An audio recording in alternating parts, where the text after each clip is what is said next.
we've had 58 now prime ministers. Of those 57, 20 went to one school, Eton. Don't be fooled that because the SNP have taken a real kicking because they've been in government and they've had all kinds of problems, that means the desire for independence is in any way diminished. If you win 2/3 of the seats in Parliament with 1/3 of the votes, there is something wrong with your democratic system. Gavin Esler, thank you very much for joining us here in Dartington Hall at BYLINE Festival 2024. It's come at a really fascinating time. On the day of the election, we kicked things off here. But you were telling me just earlier that your latest book, Britain is Better Than This, actually came out as a result of a conversation at Dartington Hall. Tell us a little bit about that. Yeah, it was a couple of years ago. And this is one of Britain's great treasures, Dartington Hall. So I was here for a book festival talking about another book about the differences between Scotland, England, Wales, Northern Ireland, and so on. And I was preparing my notes in the sunshine in this incredible place. I just walked down through the deer park and there were kingfishers on the River Dart. And I just thought, this Britain that we live in is magnificent, absolutely extraordinary. And this elderly lady who was about a similar age as the Queen Elizabeth II, and very posh and had an accent very much like the Queen, she came up to me as I was sitting in a deck chair and she said, "Excuse me, can I ask you a question?" I thought, oh, wonderful diction. Yes, of course you can ask me a question. And she said, "Well, can you tell me, please, why are things so shit?"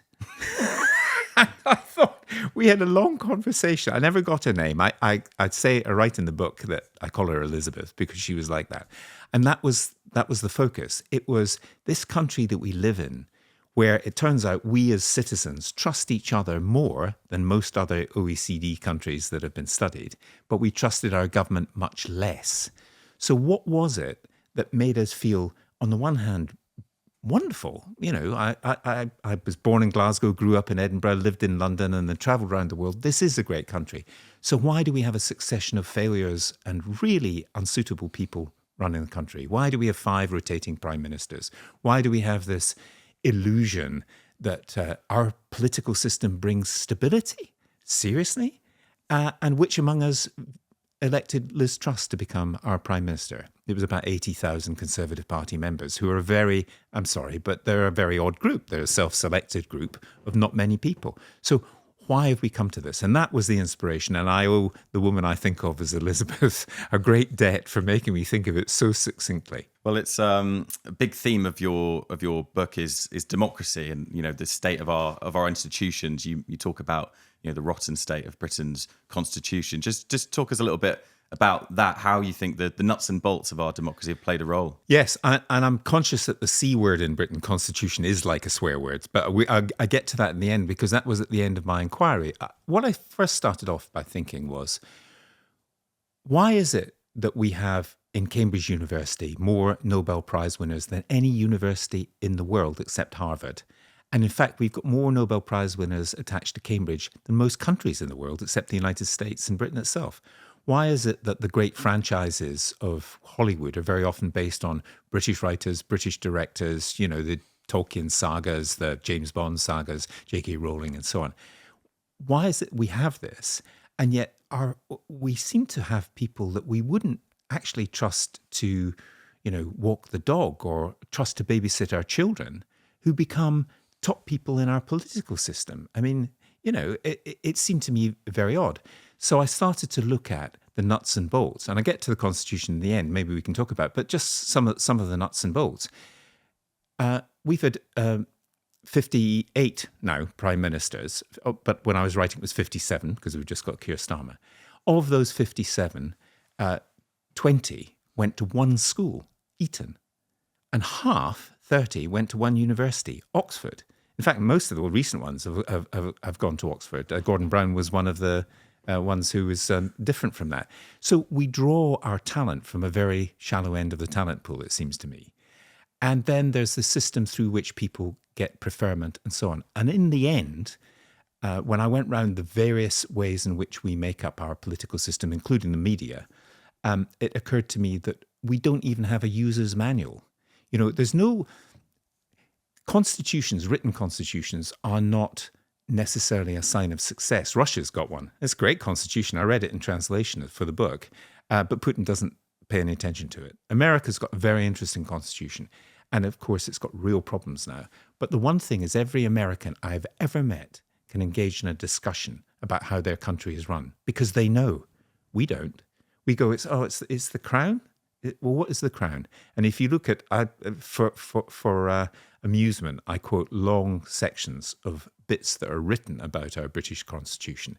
And what everyone agrees is the crown is in charge. And what nobody can agree is, what is the crown?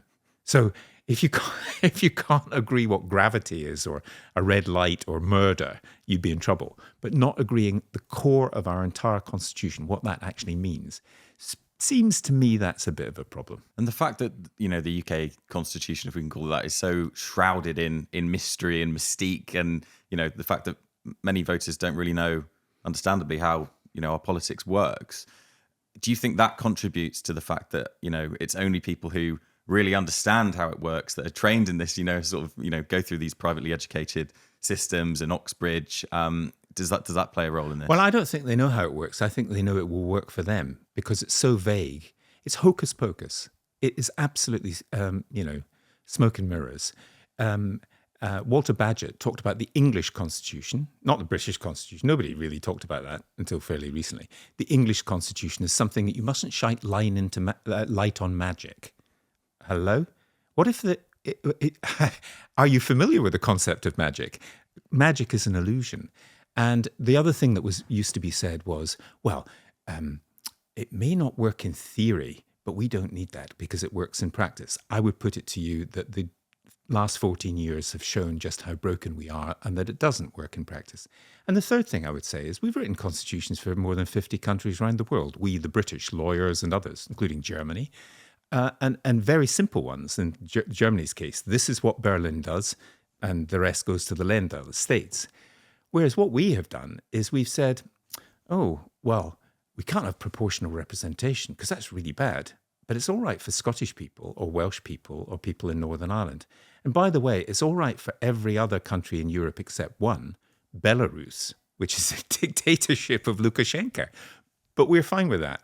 So we don't really think about these things. And in fact, they're made boring and they're made to seem as if they're shrouded in some incredible mystery that once revealed, but it is hocus pocus. And hocus pocus was what con men in the 17th and 18th centuries used to say when they were doing a magic trick to take your money off you.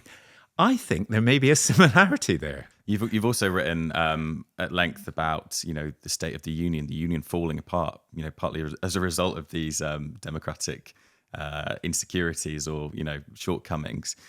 Where do you think the union sits? What do you think the future of the union is now? I mean, particularly reflecting on last week's election results. Yes, that is a very good question. I think don't be fooled that because the SNP have taken a real kicking because they've been in government and they've had all kinds of problems, that means the desire for independence is in any way diminished. It's always been more than 40% of Scots, and it's always been just less than 50% of Scots. I doubt if that's going to change. But what I would say is that because we have look, the other thing that's said about the Constitution is it's flexible. That which is flexible can be bent. And it was bent out of shape by Boris Johnson. When the courts try to intervene, we get front page stories in the Mail saying enemies of the people. That was a Nazi newspaper from the 1930s. That's the sort of thing. So where we are in terms of the union is we have got a Labour Party which at least represents three parts of the union: Scotland, Wales and Northern Ireland. Scotland, Wales and England, but not Northern Ireland. Northern Ireland has got a very strong vote for Sinn Féin, has been utterly disrupted by the Brexit vote. And my view is that they're halfway out the exit door of the Union of the United Kingdom. And it will be very difficult. That will be something that Starmer will have to deal with. He will have to, and I think he wants to, definitely wants to, say, I am the party of the Union. And the Conservatives now have no representation in Wales, none in Northern Ireland. They're beleaguered in England and they're in the border areas of Scotland and are largely irrelevant. So that is a challenge. One of the things I would say is that in all the devolution that's taken place, the place that has missed out most is England. And so London has got the fact that London's got a mayor, whether you like Sadiq Khan or not, it's very popular. There's somebody, a figurehead. The same's true of Andy Burnham in Greater Manchester. And Andy Street in the West Midlands, although he lost in the mayoral election, he did represent the area. He was a Conservative. So there is a possibility of continuing constitutional change.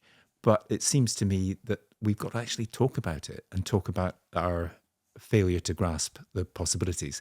Otherwise, things will happen that were unforeseen. Just finally on this, Boris Johnson never thought about Northern Ireland during the Brexit campaign. Never. And he never thought that the 1998 Good Friday Agreement, after 3,000 deaths in Northern Ireland, brought peace because it took away the border issue. And because of Brexit, he put the border in the Irish Sea, which anyone could have told him would cause real problems. Guess what? It caused real problems. So Scotland voted in 2014 to stay within the United Kingdom, partly predicated on the idea that was the only way you could stay in the European Union. And now Scotland has been taken out of the European Union against the will of Scottish voters. So there are a number of things that are just blundered into, and Boris was a great blunderer.